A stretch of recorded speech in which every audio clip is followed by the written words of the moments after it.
பெரிய ஆகப்பெரும் அறிவிச்சு எழுதினாரு. ஐயோ எல்லாருக்குமான தலைவர்னு எழுதுறாங்க, இது ரொம்ப தப்புங்க. விவேகானந்தர் மாதிரி குட் மார்னிங் மெசேஜ் ஆயிடுவாருங்க அம்பேத்கர். மார்க்ஸ் பெரியார்லாம் எல்லோருக்குமான தலைவர்னு சொல்லிக்கிட்டு இருக்காங்க.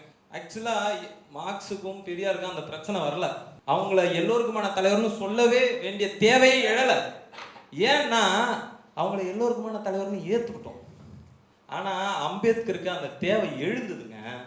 நீங்க தான் மீண்டும் மீண்டும் அவரை காலனிக்குள்ளேயே வச்சிருந்தீங்க. தமிழ் சூழல்ல ஒரு புத்தகம் வந்தது பாபா சாஹேப் அம்பேத்கரை பத்தி, பன்முக பார்வையில் பாபா சாஹேப்னு இந்து குழுமம் வெளியிட்டது.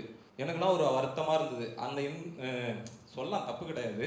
அண்ணாவை பத்தி ஒரு புத்தகம் விட்டாங்க, சூப்பரா நல்லா பவுண்ட் அட்டையிலெல்லாம் போட்டு நல்ல ஒரு ஃபுல்லா ஒரு 500-600 பேஜஸ்ல வெளியிட்டாங்க. கலைஞர் கருணாநிதி பத்தி ஒரு புத்தகம் வெளியிட்டாங்க, அதுவும் நல்லா. ஏன் ராஜகோபாலாச்சாரி வரைக்கும் வந்தாங்க, நல்லா பவுண்டா போட்டாங்க. என்னடா நம்ம தலைவருக்கு மட்டும் தமத்தோண்டு போட்டாங்களே 200 பக்கத்துல அப்படின்னு ஒரு பெரிய வருத்தம் இருந்தது. அதுக்கும் அவர் வினோத் அவரோட பங்கு ரொம்ப பெருசு. அவருக்கு ரொம்ப வருத்தமா இருந்தது.